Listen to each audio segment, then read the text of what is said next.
Class 12-এর Bangla নানা রঙের দিন।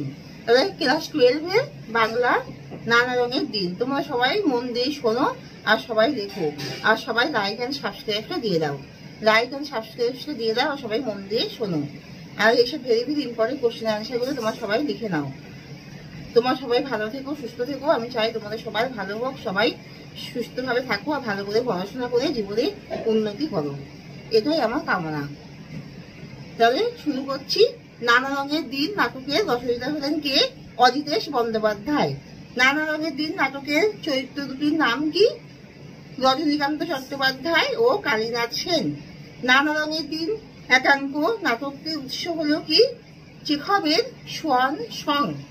অজিতেশ বন্দ্যোপাধ্যায় জন্মগ্রহণ করেন কত খ্রিস্টাব্দে? 1933 খ্রিস্টাব্দে। অজিতেশ বন্দ্যোপাধ্যায় রচিত নানা রঙের দিন নাটকটি কত খ্রিস্টাব্দে মঞ্চস্থ হয়? 1961 খ্রিস্টাব্দে।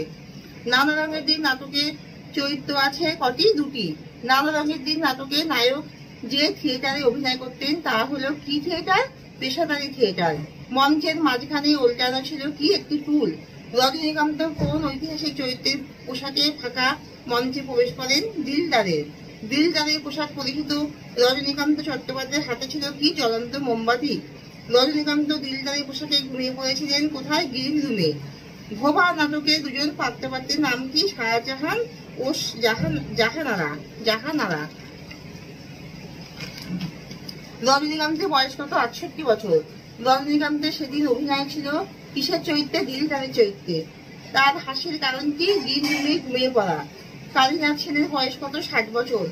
এত তাহলে কি আর কাণ্ডজ্ঞান থাকে? এর অর্থ কি? অতিরিক্ত মদ্যপান। বা বুধা, এখানে বুধা হলেন কে? রজনীকান্ত। আর গেল কোথায় লোকটা? ওখানে লোকটাকে রামবিরিজ। পাগলের সঙ্গে কাকে তুলনা করা হয়েছে? রামবিরিজকে। মুখের ভেতরটা যেন কি অডিটোরিয়াম। ওপারের দুধ হলো কিসের দুধ? মৃত্যু দুধ। ও দেয়ালে কালো কালো অঙ্গারে কি লেখা আছে? জীবনের শেষ কথাগুলো। রজনী চাটুর্যের শ্মশান বলে মনে হয়েছিল কি? ফাঁকা অন্ধকার প্রেক্ষাগৃহকে। সব মিলিয়ে যেন আয়োজন করে রেখেছে। কি আয়োজন করে রেখেছে? মৃত্যুর নিঝুম ঘুমের। সব ভুতুরে বাড়ির মতো খা খা করার কারণ কি? জনমানবহীন অন্ধকার।